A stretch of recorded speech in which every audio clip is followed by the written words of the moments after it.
Amigas, buenas noches. Pues voy a dar la bienvenida en español, aunque esta charla en realidad va a ser en inglés, porque tenemos una super invitada. Tonight we have Olivia Spears with us, and we're super excited to have her here visiting. As you have probably read in the last couple of weeks, Olivia, well, she will tell us about her. But first of all, before I forget, because then Denise is gonna yell at me. Please make sure that you activate the captions, the translation captions to Spanish, so you don't miss what this talk is going to be about. The name of this talk is How to Share or Pass on the Faith to Our Children from the Heart, which is something that I think all of us desire, right? Once you know the Lord, these fires start to burn and you want to share it, particularly with, first of all, with your family.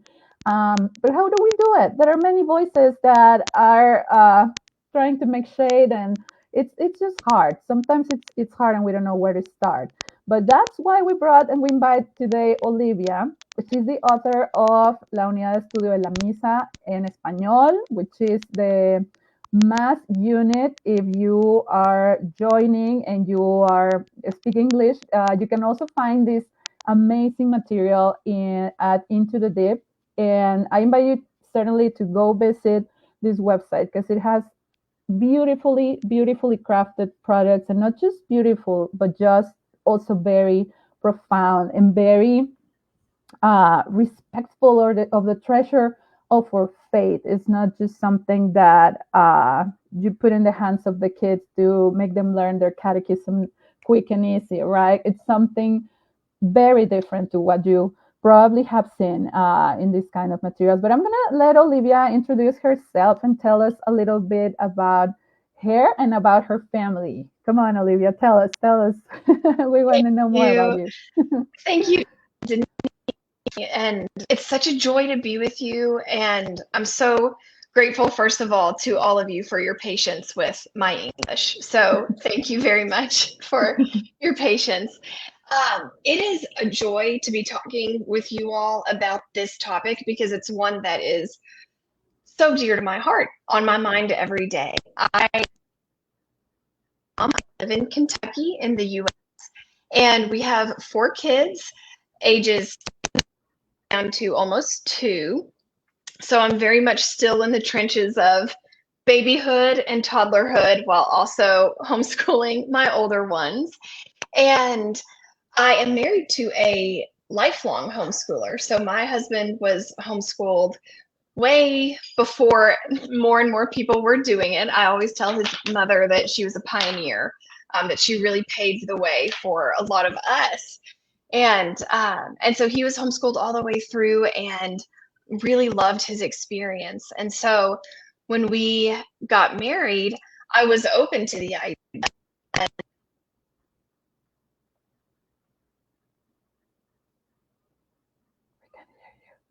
Mm-hmm. Thank you for your patience. You know, when we're talking about something so crucial and passing of the faith to our kids, things like this happen. So please breathe a little bit, and let's hope that it. Go ahead to see if we can hear you. Not yet. Nope. So she was. I'm gonna translate a little bit while she's back. Can you want to try again? What Olivia lo que decía Olivia es que su esposo fue educado en casa, lo que es algo, pues, de alguna manera está raro, ¿no? Pero ella tuvo la bendición de que su esposo y los papás de su esposo ya conocían este camino del homeschool, y pues qué padrísimo tener ese cimiento, ¿no? Para empezar a educar a tus hijos en casa. Ellos viven en Kentucky y tienen 4 hijos, desde toddlers hasta más grandecitos. Vamos a ver si ya está Olivia de regreso con nosotros.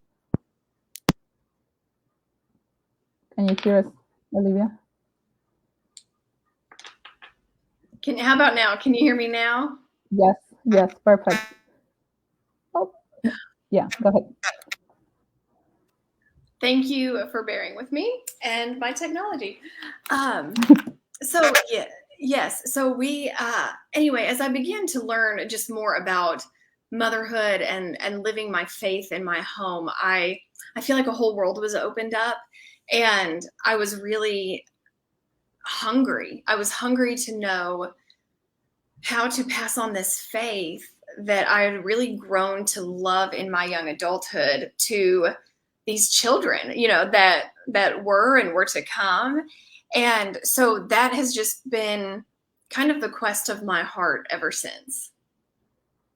That's So, beautiful. yeah, it's beautiful. So, by this time, okay, so you're a credo Catholic, or do you Title? have like a reconversion or something? Yes. So I am a cradle Catholic and was always raised in the church. But we pretty much went to mass on Sundays, and that was the extent.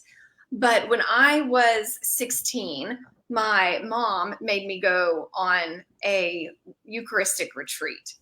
And I was so annoyed. I was so in my teenagerhood, and I just didn't want to spend a weekend that I had off school going to a retreat. But thankfully, a few of my other friends, their moms were also making them go. And so we went together, and it was, if anyone has ever heard of a Youth 2000 retreat, but it's basically a retreat centered on Jesus in the Eucharist, and it's filled with Eucharistic adoration the whole weekend. And so, and I was able to hear talks and just sit before Jesus in the Blessed Sacrament. And that was really the first time that I encountered him as a person through the Eucharist. And really that is when my life started to change. I continued to just wrestle with, a foot in the world through high school, and really had a fuller conversion of heart in college. But truly, I can trace it right back to that first Eucharistic retreat when I really, really encountered the Lord for the first time. That really began to change my life. And that's also where I met my husband, same weekend. So that was a big weekend in my life. And after that, you continued that path, or there was like another? Yes, continued that path. It was, by the time I went to college, I just really felt convicted about my faith. And so I decided to study theology and catechetics, so like religious education, because I wanted to teach. I thought I would be teaching religion in a high school setting for years and years to come. And so, I just laugh with the Lord, because I am teaching, and I'm teaching much smaller people and under my roof, and so that's just the greatest joy. Yeah. That's wonderful. I always love, and people tells you, right, when you're growing up, no, let the Lord lead you on the way you're supposed to go. And you're like, oh, when you haven't had that encounter with him, like you said, as a person, when it's only an obligation or something that you do as a routine with your family, it's hard. But as now that we know, I mean, when we've had this experience of knowing the before and after, you definitely want that after to happen to your kids as fast as possible. Right? So it's wonderful.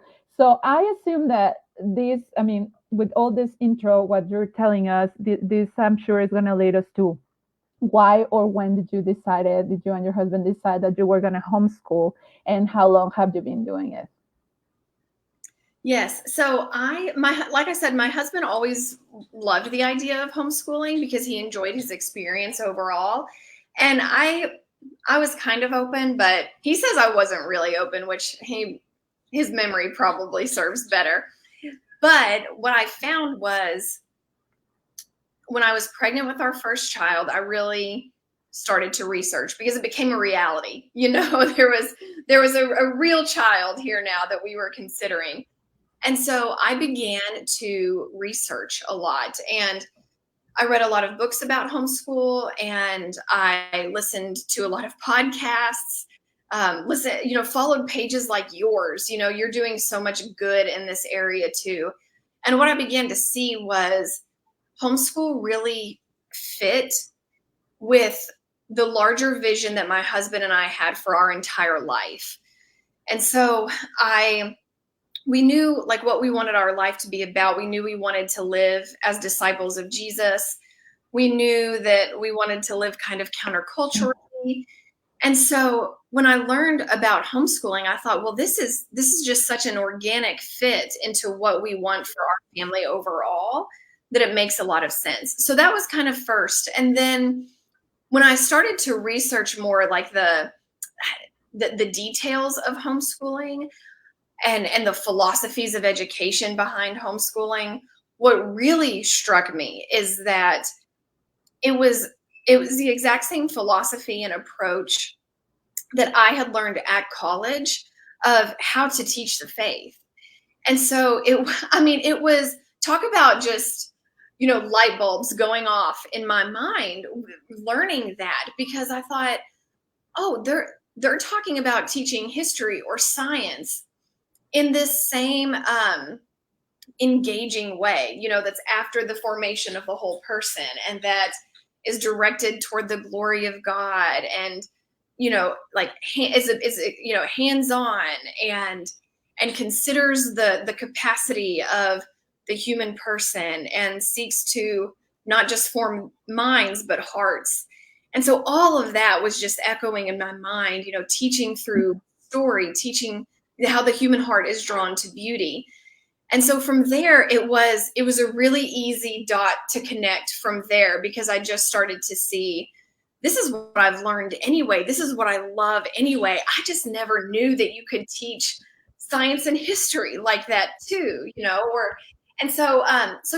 I think between seeing how the similarities of how we were taught to teach the faith and kind of like the homeschool educational philosophy, coupled with our desire for our family culture, homeschooling was just at that point a no-brainer for us.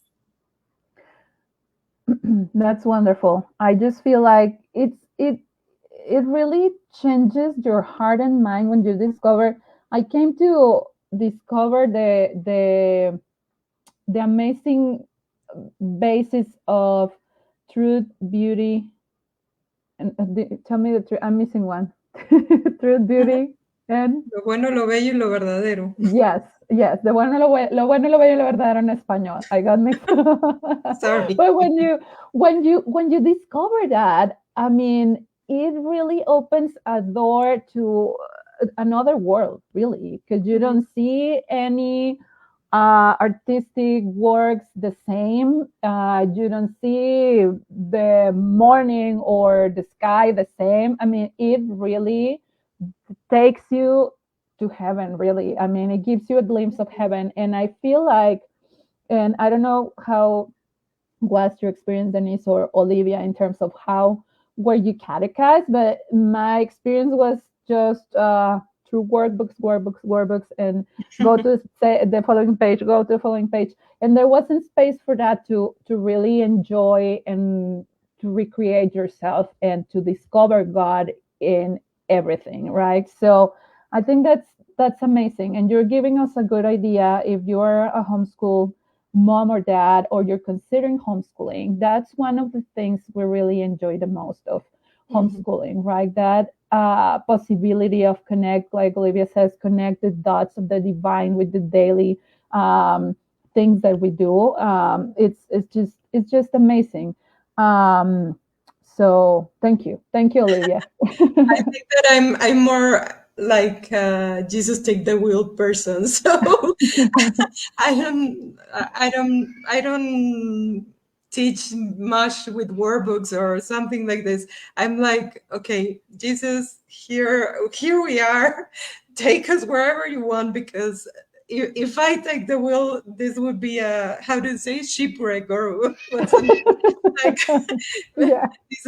This is not the way. So I prefer it like that, no? And the other thing that we battle as a parent is like this thing about how do we live our faith in our family? So I don't know, Olivia, many times as Catholic homeschool or not homeschool parents, we are like with this concern about how can we pass the faith that we feel, that we know, that we are sure about it to our children. That will be the next question. I love this question. And just to your all's point too, it changes the way we see, right? It changes our vision. And I think that oftentimes when we struggle with homeschooling, it may not be homeschooling that's broken. It may be our vision, because especially for those of us who are like first generation homeschoolers, or who weren't well catechized, like you were talking about, Nellie, you know, it's brand new. We are kind of learning as we go. Yes, Jesus, take the wheel, because we don't know what we're doing. We just are willing to be faithful and to show up. And so I think that once we really embrace this life or this lifestyle, this living out the faith in our home, it's like you said, Nellie, we don't ever see anything the same again. We don't see the sky the same again. And I think that when it comes to teaching the faith in our home, our personal witness is one of the strongest things that we can offer our children. Because that children are so observant and they're watching, you know, and what they will pick up on the most is how they see us live. And so I think a huge piece of handing on the faith in our home is cultivating our own interior life and being committed to prayer and the sacraments ourselves, talking to them about Jesus and who he is in our lives, what he's done for us. And I think that them seeing us pray, them seeing us trying to live virtuously and failing and repenting and trying again, and praying with them before bed and telling them about, I had this great need, even if it's something small. I had this need and I brought it to Jesus, and then there it was. It's like if you lose something. I lost my keys. Pray, ask the Lord to help me. Pray to Saint Anthony. And look, now we've got them. Even just little things like that, we are showing them that it's, religion isn't just another subject, on our homeschool list. It's not just something that's relegated to, 30 minutes a day and then Sunday Mass. It permeates our whole life in a way that nothing else does. It's different. It's set apart, because it's not just, the Lord isn't just someone we're learning about. It is, he is everything. He is all in all, and he touches every area of our lives. And so I think that is an area that we often overlook when it comes to faith formation in our homes. But truly, it's the simplest and probably the most profound is our own personal witness and helping our kids live a sacramental life, bringing them to Mass, bringing them to confession, and just talking to them about how the Lord changes my life every day. The Lord saves me every day. I can be joyful even when I'm suffering because of who Jesus is. So I think even the little simple things like that truly have the greatest impact. Quiero decir algo en español, lo quiero traducir porque es hermoso y creo que es cierto, ¿no? Tenemos a veces el problema de que a mí me ha pasado también, no, es que religión va en la primera hora del día como si fuera una materia nada más, ¿no? Y creo que como padres que educan en casa y también como padres que no educan en casa, pero que quieren formar a sus hijos en la fe, es importante, como dice Olivia, recordar que la fe no es una materia y que Dios no está en una sección de mi vida, ¿no? Dios es todo, Dios es mi vida, ¿no? Entonces, qué importante es, ella nos comparte que trata de decirle a sus hijos lo que Dios ha hecho por ella. Si se me pierden las llaves, hago una oración y les cuento, saben que la otra vez se me perdieron las llaves y el Señor me ayudó a encontrarlas por la intercesión de San Antonio. todas esas cosas, o sabes que yo tuve una época donde no creía tanto en Dios, pero Él me rescató, Él me salvó. Todas esas cosas son las que hacen que la fe sea vivida y no se quede en una materia más que exploramos en casa. Go ahead. We were just translating what you told us, because I think it's something that very often we forget, even though we know how important it is to have a lived faith and not an imposed faith or a theoretical faith. It's something that sometimes we forget, and it's a basis, right? So thank you, Olivia. And it's just so beautiful. Isn't it so beautiful to hear Olivia say all these things? I want to just write everything down. That's why she has books. That's why. Yeah. It's beautiful, Olivia. But more, do you have, Olivia, any practices? I don't know, simple ones, please. that you have with your kids about how do you live your faith, or I don't know, anything that we could absorb from you and that help us.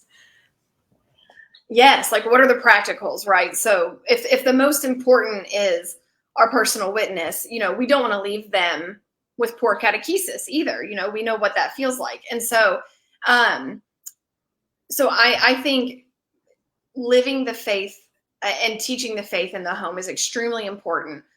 And the church, that's the church's stance too. The church talks about how parents are the first and primary catechists of their children. And that's the church's wisdom, because the church knows that the family is the building block of everything. And our first exposures are within our homes and families. And that's when we're like sponges, we want to know, we want to learn.